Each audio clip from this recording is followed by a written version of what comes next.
Sarfraz Manzoor with 6-year-old daughter Laila Hopeless at DIY and allergic to football. For years Sarfraz Manzoor was haunted by a fear that he wasn't manly enough to be a dad. Then he became one, and realized there was much more to fatherhood than he had realized. I used to be frightened of children. My greatest fear was that I might one day have them.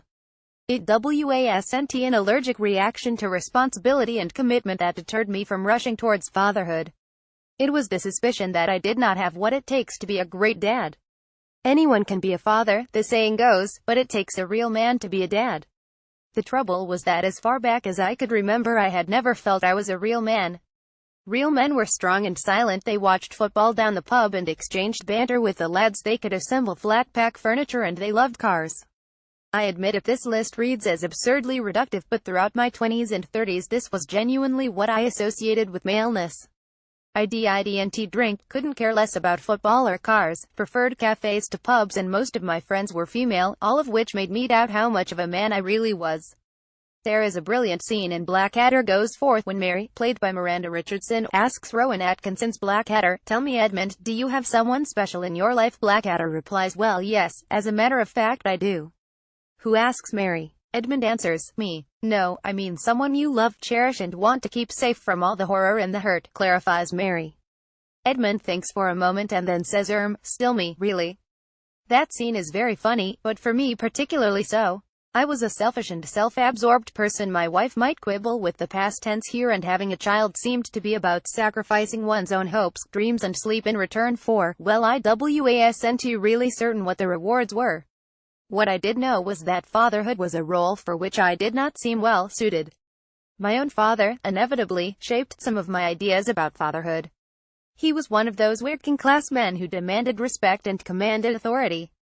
He worked all day on the production line of a car factory, and by the time he returned home he was often angry and exhausted.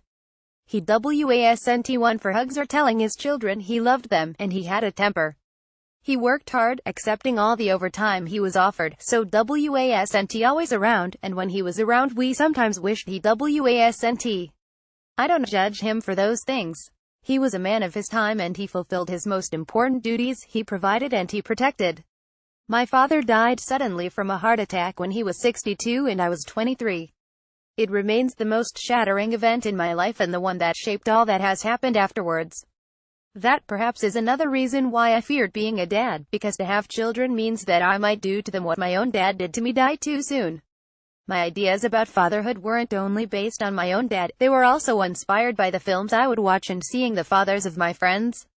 A great dad was, based on what I saw on screen and in my friends' families, someone who was physically robust and financially solid. He was strong and capable, and he didn't need to call an electrician when a light bulb went out in the living room. I wasn't any of these things, so why should I believe I could be a great dad? And yet, even though fatherhood frightened me, I was also plagued by another parallel fear that by not experiencing parenthood, I might miss out on its unknown pleasures. In the end, the decision was taken out of my hands. In the summer of 2008 I met an extraordinarily wonderful woman, and 2 years later we were married. I knew Bridget wanted children, and the fact I knew she would be a spectacular mother made me less nervous about the prospect of becoming a father. On August 11, 2011, Bridget gave birth to our daughter, Laila, and last November she was joined by her new baby brother, Ezra. I am now 46, Laila is 6 and Ezra not quite 1, and in the past 6 years everything I had assumed about fatherhood was revealed to be nonsense, and I was freshly reminded of just how little I knew. I had always associated fatherhood with loss, the loss of freedom, the loss of sleep, the loss of time just with Bridget, but I had not appreciated what I would gain. It was only when I had children that I realized that fatherhood isn't a mold into which every man must pour themselves, but rather it offers the chance to create your own unique mold. My version of fatherhood is rooted in who I was before I had children. I am still not into football or pubs, and in my family it is my wife who drives and mostly assembles furniture and has the job with the predictable income. But I can offer other things. I'm still not great at unfolding the pram, but my daughter can sing along to Dancing in the Dark, Jolene and Moonlight Shadow, and that has to count for something. I can give my time and I can be present in their lives. I don't want to be one of those men who hardly sees their children grow up and later regrets it. I would rather accept that I might not be as successful as my single or childless peers, but I get to enjoy other compensations, which are worth more than money.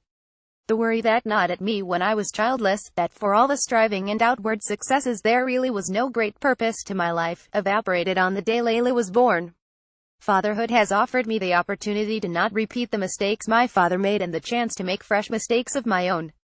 Where my own dad was too strict with me, I am possibly too much of a soft touch with my own children. I wouldn't have dared defy my father, but my daughter barely listens to a word I say. I make my share of mistakes, but these days I worry less about whether I have what it takes to be a father because I am blessed to have two rather brilliant little teachers. They haven't just taught me how to be a better dad, they have shown me how to become a better human being, more patient, empathetic and tolerant than I once was. They say that 90% of being a dad is just showing up. The magical thing about fatherhood is that if you just keep showing up, for school drop-offs and dinner time, for birthdays and bath times, if you just put in the time, you can learn everything you need to be a dad.